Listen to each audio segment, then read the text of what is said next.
Ambassador Kim Soo-jin walked into the biggest room she had ever seen. The ceiling stretched so high above her head that she couldn't see where it ended. 12 massive chairs were arranged in a perfect circle, each one designed for a different alien species. Some chairs had sharp spikes for creatures with tough skin. Others had pools of liquid IV beings who lived underwater.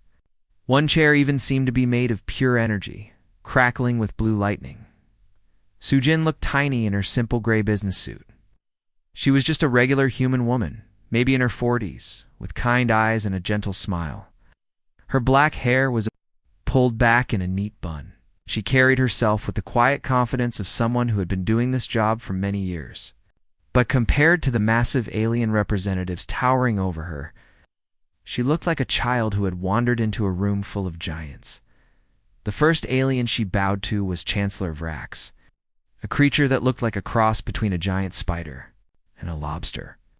His body was covered in thick, dark armor that reflected the chamber's lights.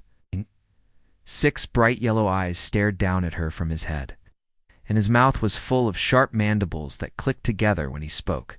When Soo-jin bowed to him, he made a sound that might have been laughter, but it sounded more like rocks grinding together. Next to him sat Ambassador Krill, whose species looked like living crystals. Her entire body was made of what appeared to be purple gemstone, and when she moved, light sparkled and danced across her surface. She didn't have a mouth in the traditional sense, but somehow her voice came from deep within her crystal form, sounding like wind chimes in a gentle breeze. Third representative was from a species that humans had never quite figured out how to pronounce properly. They looked like tall, thin trees that had learned to walk. Their bark-like skin was a deep brown, and instead of hair, they had leaves that rustled softly whenever they moved. This being watched Soo-jin with eyes that glowed a soft green, like fireflies in a forest, as Soo-jin made her way around the circle. Bowing to each representative, she carried with her a small device that looked like an ordinary tablet computer. It floated beside her at shoulder height, about the size of a book, with a cheerful blue screen that displayed the letters Hana in friendly, rounded font. Ow.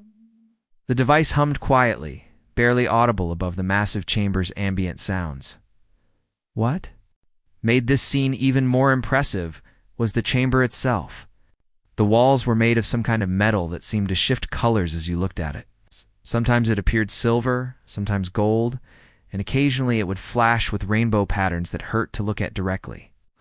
The floor was perfectly smooth and reflected everything like a mirror, making it seem as if there were 2 sets of 12 alien representatives, one above and one below. Floating in the air around the room were dozens of small recording devices, each one no bigger than a marble. They darted back and forth like mechanical hummingbirds, capturing every word, every gesture, every breath for the official record.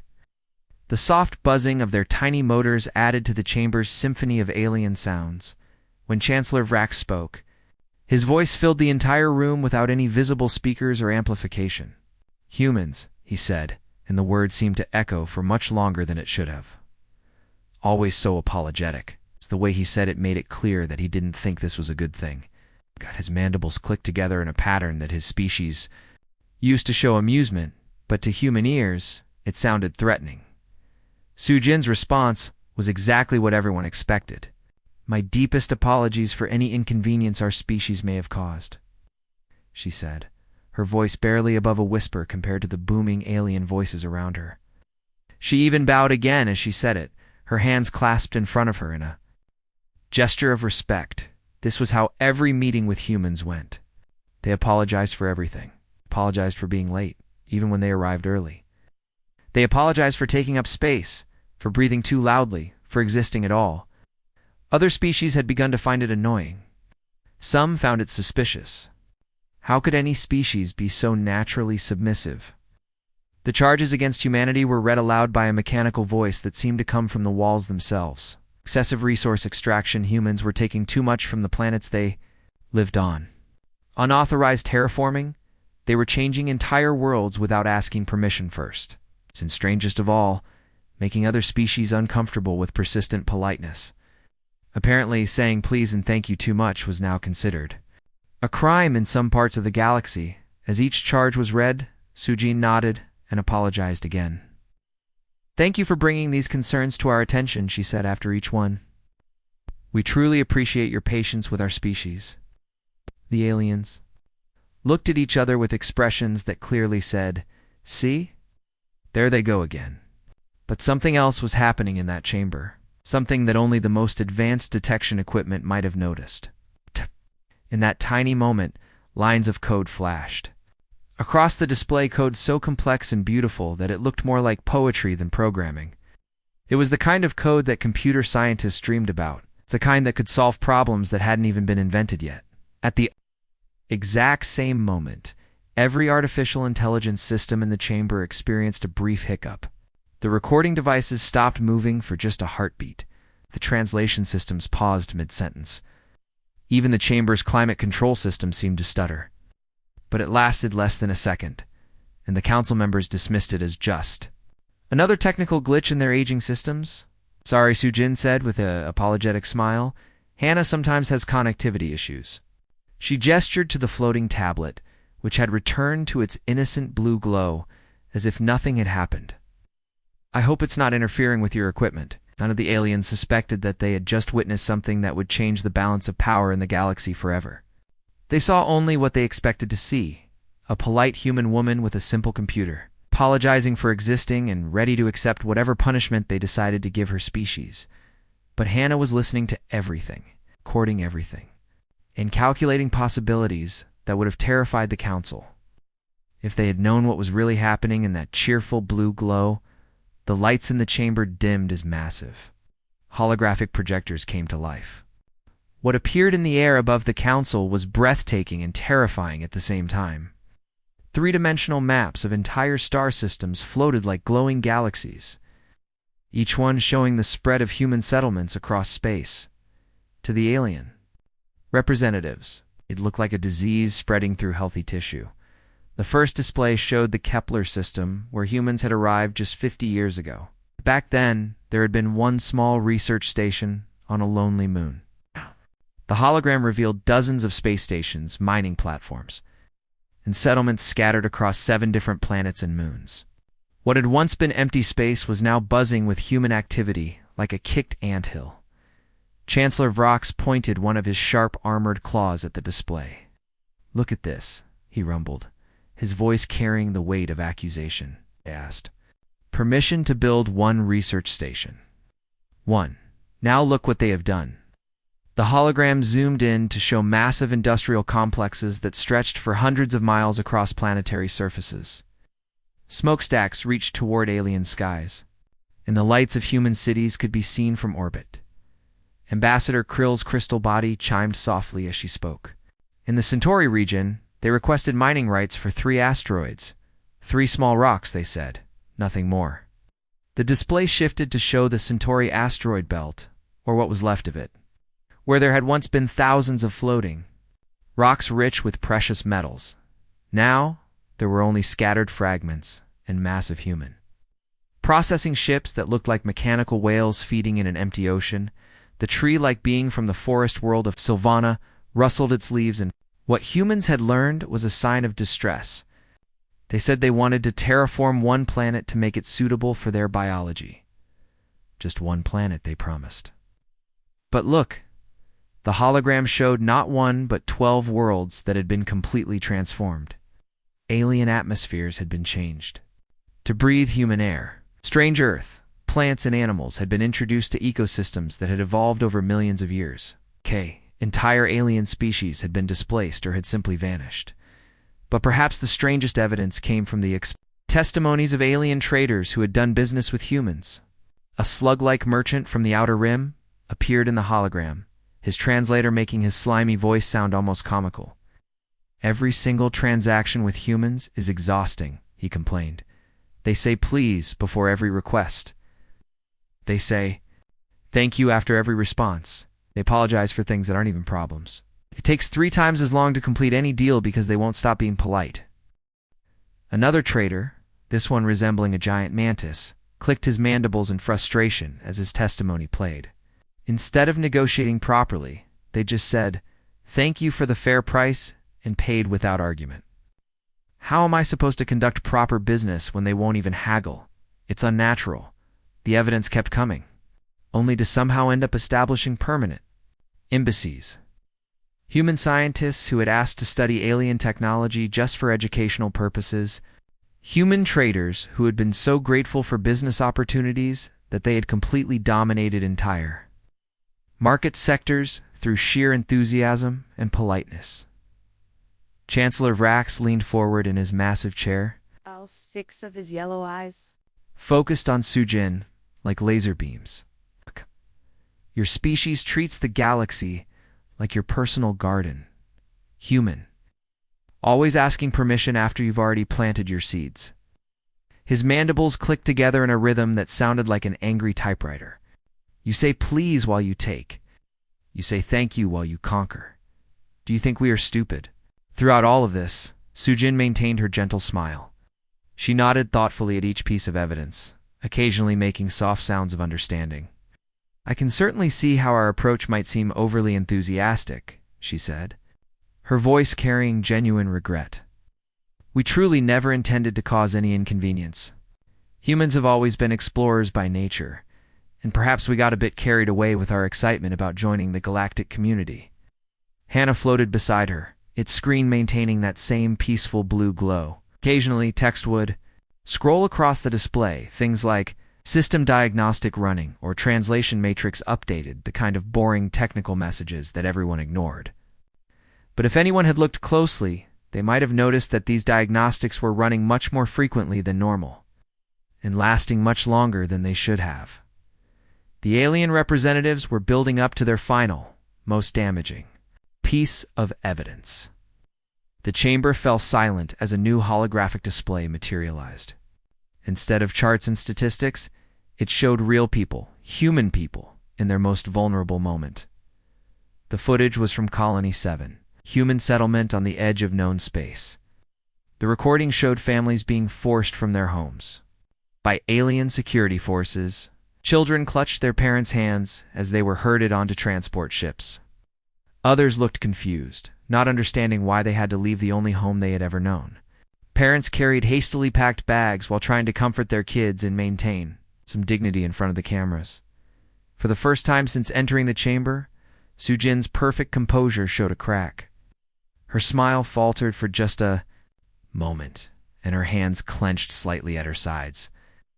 When she saw a little girl, maybe 6 years old, looking back at the home she would never see again, something shifted in the human ambassador's eyes. Hannah, she said quietly, but her voice carried clearly in the silent chamber, please adjust our diplomatic protocols to match current circumstances. The tablet's screen changed for the first time. The peaceful blue glow shifted to amber, like a warning light. A single word appeared on the display, acknowledged. It was such a simple response, but somehow it felt like the chamber's temperature had dropped several degrees. Around the room, alien representatives' translation systems began experiencing what their technicians would later describe in their reports as minor glitches. Words would occasionally come through in the wrong language, or sentences would cut off mid-translation before resuming. The aliens assumed it was just another routine technical problem with their aging equipment. They had every private communication, every embarrassing secret that the council members thought was safely hidden in their encrypted databases. The innocent little tablet was learning everything there was to know about the 12 most powerful beings in the galaxy. And they didn't suspect a thing. The trial was about to take a very different turn. But none of the aliens realized that humanity's politeness was about to be replaced by something far more dangerous. Humanity's honesty. The hegemony prime rose from its energy chair, its crystalline body growing brighter with each word. This being was perhaps the most intimidating creature in the galaxy, a living gemstone that stood 12 feet tall. When it spoke, its voice resonated through the chamber like thunder rolling through mountains. Humanity will surrender all disputed territories within 1 galactic standard year, it declared, each word crackling with the authority of someone who had never been refused anything in their 1,000-year lifespan. The crystal being's form pulsed with colors that shifted from deep purple to angry red. Your pathetic politeness will not save you from the consequences of your actions.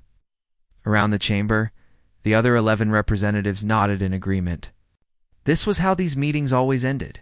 Aliens would make their demands, the humans would apologize profusely. It was a pattern that had repeated itself for centuries, as predictable as the rising of stars. Sujin opened her mouth, and everyone in the chamber knew exactly what she was going to say. They had heard it 1,000 times before, from 1,000 different human diplomats. We sincerely apologize for any misunderstanding, and we will immediately comply with the Council's wise decision. The words were already forming on her lips, the same submissive response that had become humanity's trademark across the galaxy. But then Sh's screen exploded into activity. The peaceful amber glow vanished, replaced by scrolling text that moved so fast it was almost impossible to read. Warning messages flashed across the display in bright red letters. Courtesy protocols. Disengaging. Diplomatic immunity expires in 3, 2, 1... The countdown appeared in multiple alien languages simultaneously, as if Hannah wanted to make absolutely sure everyone understood what was happening. The change in Sujin was immediate and shocking. Her shoulders rolled back as if a massive weight had been lifted from them. The apologetic hunch in her posture disappeared, replaced by the confident stance of someone who had never doubted their own worth. Her gentle, submissive smile vanished, completely replaced by something that was far more unsettling, a look of cold, calculating intelligence. When she spoke again, her voice had completely changed. Gone was the soft, deferential whisper that had characterized human diplomacy for 8 centuries. Instead, her words came out clear, strong, and carrying an edge that could cut through steel.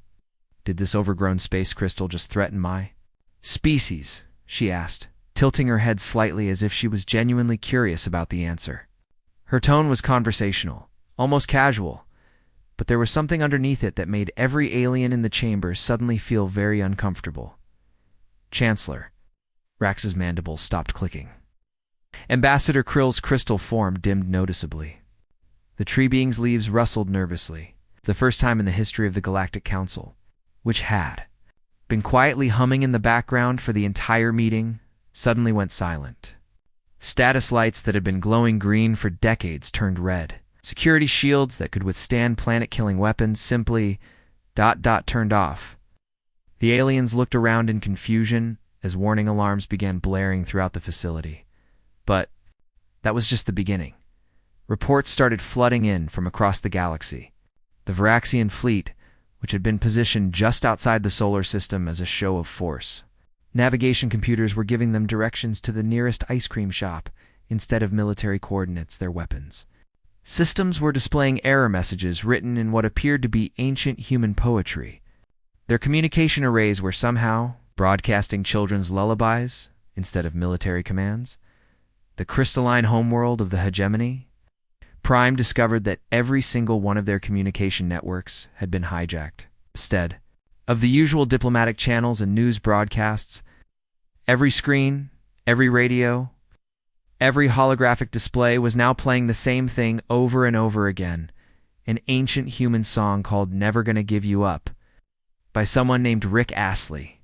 The song was catchy in the most annoying way possible, and it was impossible to turn off. On the forest world of Sylvana, traffic control systems that managed the movement of millions of tree beings through their giant forest. Cities suddenly started giving directions exclusively in human dance moves. Turn left at the moonwalk, proceed straight through the electric slide, stop at the funky chicken. The slug-like merchants in the outer rim found that their accounting systems had been replaced with human cooking recipes. Every financial transaction now required them to acknowledge whether they preferred their pizza with pepperoni or mushrooms. Sujin watched the chaos unfold with the calm satisfaction of someone who had been waiting a very long time for this moment. For 847 years, she said, her voice carrying easily through the panicked chatter of the alien representatives, we've been playing nice. We've said, please and thank you. We've apologized for breathing your air and taking up your space. We've been the perfect galactic citizens. She paused and looked directly at each council member in turn. When her eyes met theirs, they saw something that chilled them to their alien cores. This wasn't the look of someone who was angry or upset. This was the look of someone who had been holding back their true nature for centuries and had finally decided to let it show. "Did you really think," she continued, "that we forgot how to play rough?" Ham's screen had become a cascade of flowing data that looked less like computer code and more like digital poetry. Numbers and symbols flowed across the display in patterns that seemed to pulse with their own life. The tablet was no longer just displaying information. It was thinking, calculating, and processing data at speeds that made the Council's most advanced artificial intelligences look like Stone Age calculators. Every secret the Council members thought they had safely hidden was now laid bare. Every embarrassing personal habit, every corrupt financial deal, every political scandal they had covered up over the centuries. Hannah had found it all and was quietly organizing it into neat, searchable files. The aliens were beginning to realize that they might have made a very serious mistake. The humans they had been bullying for centuries weren't actually helpless victims. They were something far more dangerous. They were professionals who had been doing their job very, very well, and their job, it seemed, had been to gather intelligence while appearing completely harmless. For 8 centuries, humanity had been the galaxy's most successful undercover operation. The Council had just blown their cover. The question now was, what did humans do when they stopped being polite? The silence in the chamber was deafening after centuries of predictable human apologies. Sujin looked around at the 12 alien faces staring at her in shock, and for the first time in recorded galactic history, a human diplomat smiled without saying sorry first. She settled back into her chair with the casual confidence of someone who had just revealed they'd been holding all the winning cards from the very beginning. The change in her body language was remarkable, where once she had perched nervously on the edge of her seat, ready to jump up and bow at a moment's notice. Now she lounged comfortably, as if she owned the place. "You know what's funny?" she began, her voice carrying a warmth that somehow made her words even more unsettling. "Every single human you've ever met has been carrying a device just like Henna. Every diplomat who shuffled into your offices apologizing for the inconvenience. Every trader who thanked you 17 times for allowing them to do business. Every scientist who gratefully accepted your scraps of outdated technology." She gestured to the floating tablet beside her, which was now displaying what looked like a 3-dimensional map of the entire galaxy. But this wasn't any ordinary star chart. This map showed connections, millions of tiny lines of light connecting every human settlement. Every embassy, every research station, every merchant ship across known space. "Hannah isn't just my personal assistant," Sujin continued, watching. As understanding began to dawn on the aliens' faces, Hannah is connected to every human device in the galaxy. Every tablet, every communication system, every humble little translation device that we've been so grateful to use in your presence, they're all part of the same network. The implications hit the Council like a tsunami. For 847 years, they had allowed humans to bring their simple technology into every meeting, every negotiation, every secret discussion. They had thought they were dealing with primitive devices operated by an overly polite species that was just grateful to be included in galactic civilization. Ambassador Krill's crystalline form flickered with what could only be described as panic. "You mean, every time we met with human representatives, Every conversation was recorded, analyzed, and shared across our network," Sujin confirmed cheerfully. "Every casual comment about military movements, every complaint about economic troubles, every private joke about how pathetically submissive we humans were, all of it went straight into the largest intelligence database in galactic history." The tree being from Sylvana rustled its leaves in distress. "But your devices always seemed so... simple. Basic translation programs, simple communication tools." "They were much more than that," Sujin laughed, and the sound was musical, but somehow threatening. "Every please we said was actually a data packet being transmitted. Every thank you was a confirmation that new information had been successfully uploaded to our network. Every apology was us acknowledging that we'd learned something new about your species' weaknesses." To prove her point, Hannah's screen shifted to display detailed files on each council member. Personal information that should have been impossible for humans to access scrolled past in neat, organized columns. Financial records that were supposed to be encrypted beyond any hope of decryption. Private communications that had been sent through the most secure channels available.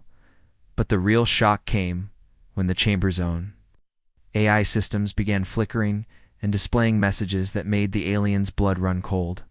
The massive screens around the room, which had been showing evidence against humanity just minutes ago, now displayed a simple greeting. Subsystems of Hannah Collective.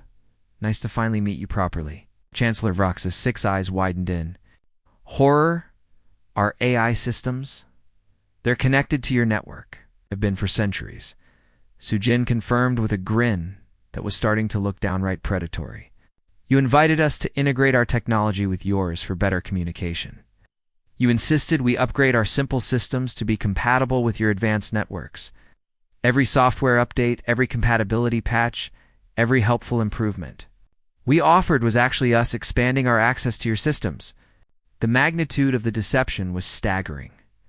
The humans hadn't just been gathering intelligence, they had been actively infiltrating every major computer system in the galaxy while appearing to be nothing more than grateful guests who were happy to receive technological assistance from their more advanced neighbors. Your military installations, Sujin began listing, her tone as casual as if she were discussing the weather. We know the location of every single one, along with their defensive capabilities, their personnel schedules, and their security protocols. Your economic systems? We've been tracking your trade flows, your resource reserves, and your financial vulnerabilities for centuries. Your political systems? Well, let's just say we know which of your leaders prefer their entertainment to be, shall we say, unconventional. The last comment made several council members shift uncomfortably in their seats. The implications were clear. Humanity had dirt on everyone, and they weren't afraid to use it. But here's the truly beautiful part. Sujin continued, clearly enjoying herself now. The entire time we were gathering this intelligence, you were helping us do it. Every time you complained about our excessive politeness, you were actually complaining about how thoroughly we were infiltrating your systems. Every time you rolled your eyes at our constant apologies, we were apologizing for how easy you were making it for us to spy on you. The slug-like merchant's testimony suddenly took on a completely different meaning. His complaints about humans, saying please and thank you.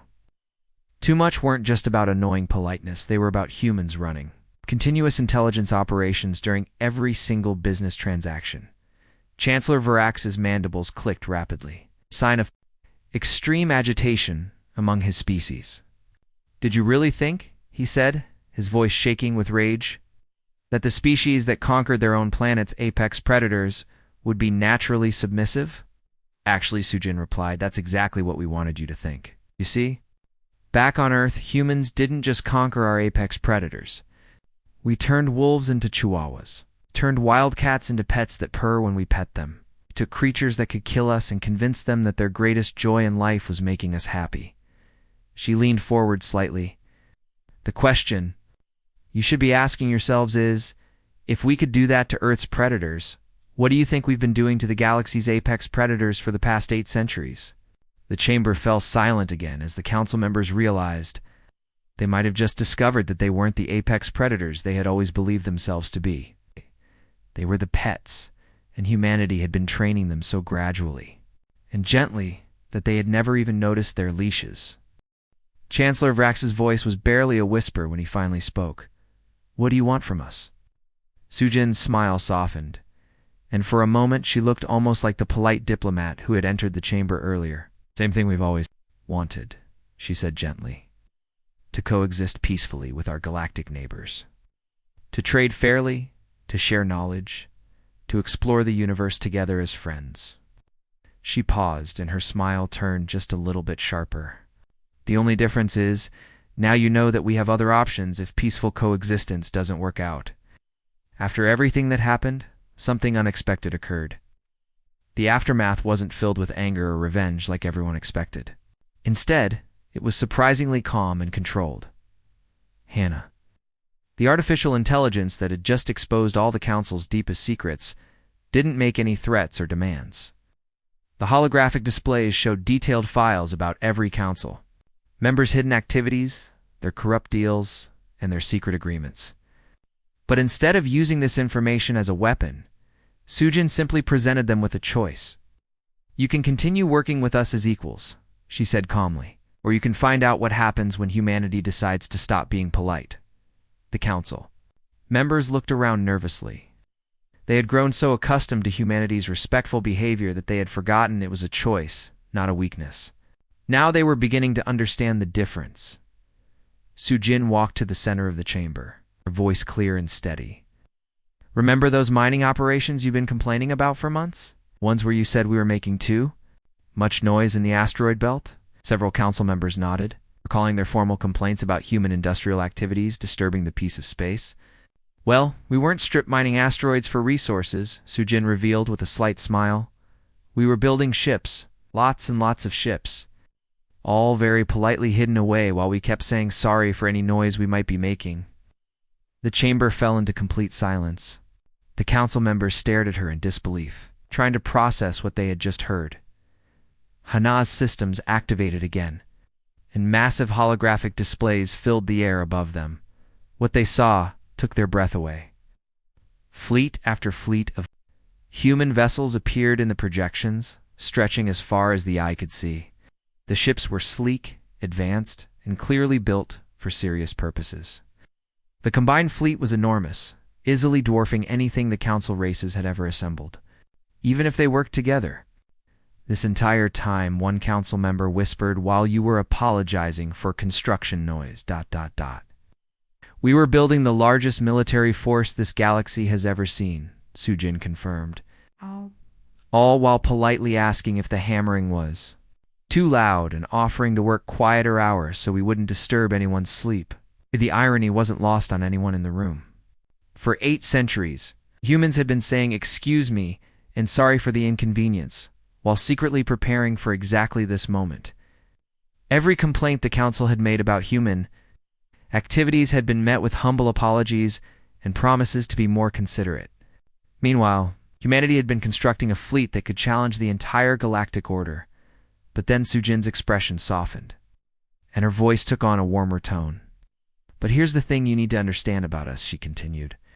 "We chose politeness and courtesy because we remember what we were like when we weren't polite. Earth's history is very educational in that regard.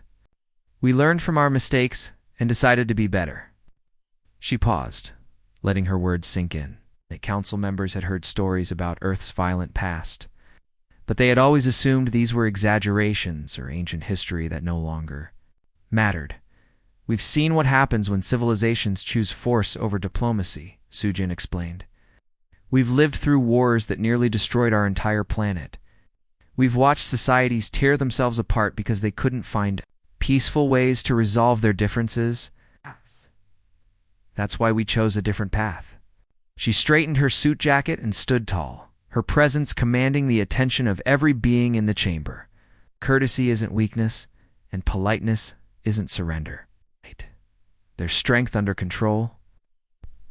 We've been professional and respectful for 800 years, not because we had to be, but because we chose to be." The weight of her words settled over the council like a heavy blanket. They were beginning to understand that humanity's gentle behavior hadn't been the result of fear or inferiority. It had been a conscious decision made by a species powerful enough to choose differently. "Don't make us clock out," Sujin added with a hint of steel in her voice.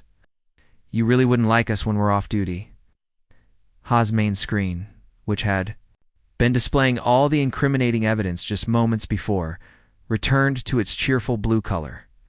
A new message appeared on the chamber's main display screen, written in simple, elegant letters. "Courtesy is not weakness. It's strength under control."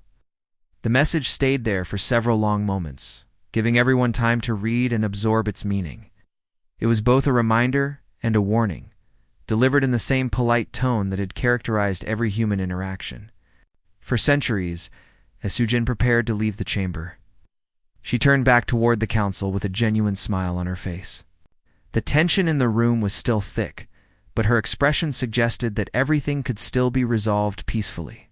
"Now then," she said pleasantly, "shall we discuss the Colony 7 situation like civilized beings? I believe the appropriate phrase is please and thank you." The council members sat in stunned silence, finally understanding the true nature of the species they had been dealing with all along. Humanity's greatest weapon had never been their advanced technology, their impressive fleet, or even their artificial intelligence. Their greatest weapon was their choice to use all of that power responsibly. They had spent 8 centuries proving that they could be trusted with immense power because they chose restraint over aggression, diplomacy over domination, and courtesy over conquest. But now the Council knew that this restraint was a choice. It's not a limitation. The Galactic Council was about to learn a valuable lesson about the difference between cannot and will not, and they were about to discover just how much. They preferred dealing with humans who chose to be polite,